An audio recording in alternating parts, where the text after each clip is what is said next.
যারা ব্রকলি খেতে পছন্দ করেন না আর কিভাবে রান্নাটা করবেন সেটাও বুঝতে পারেন না, ব্রকলি কী দিয়ে রান্না করবেন, তো তাদের জন্য থাকছে আমার আজকের এই ভিডিওটা। এভাবে ব্রকলি রান্না করলে সবুজ থাকবে আর খেতেও কিন্তু অনেক বেশি মজার হয়। হ্যালো এভরিওয়ান, আসসালামু আলাইকুম। আঞ্জারাস কিচেন অ্যান্ড ব্লগে সবাইকে স্বাগতম। কেমন আছেন সবাই? আলহামদুলিল্লাহ, আমরা সবাই ভালো আছি। তো আজকে ব্রকলি দিয়ে মুরগির মাংস রান্না করব। আর এই রান্নাটা করতে অল্প কিছু মাংস হলেই হয়। তো আমি এখানে মুরগির মাংস নিয়েছি। তো প্রথমেই একটু হলুদ, লবণ আর মরিচের গুঁড়া দিয়ে তারপর মেখে নিচ্ছি।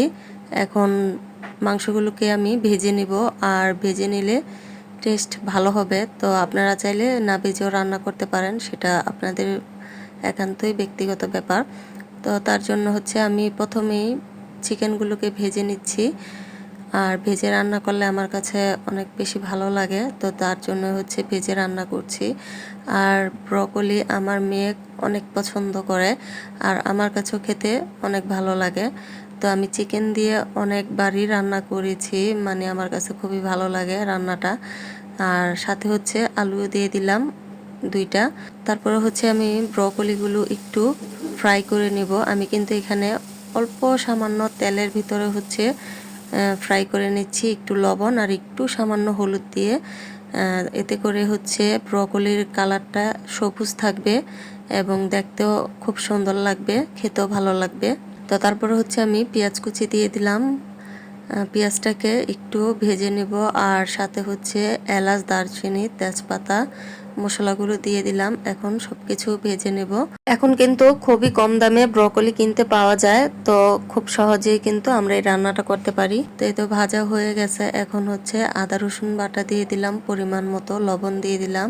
তারপরে কিছুটা নেড়ে তারপর পরিমাণ মতো পানি দিয়ে দিলাম কষানোর জন্য। আর হলুদের গুঁড়া দিয়ে দিলাম, ধনিয়ার গুঁড়া দিয়ে দিলাম, মরিচের গুঁড়া দিয়ে দিলাম। তো আমি একটু ঝালটা বেশি খাই, তো আমি আমার পরিমাণ মতো দিয়ে দিলাম।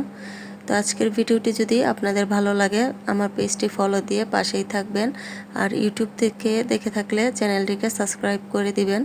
তো এই তো মশলাটা কষানো হয়ে গেলে আমি আলু আর মাংসগুলো দিয়ে দেব, সাথে একটু পানি দিয়ে দিলাম যেন আলুটা সিদ্ধ হয়ে যায় ভালোভাবে আর কষানোর জন্য।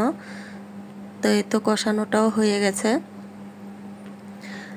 এখন নেড়ে চেড়ে একটু তারপরে ব্রকলিগুলো দিয়ে দিব। ব্রকলিগুলো পরে দিলাম, কারণ ব্রকলি সিদ্ধ হতে বেশিক্ষণ সময় লাগে না, আর সবুজ থাকে যেন, আগে দিলে লাল হয়ে যাবে।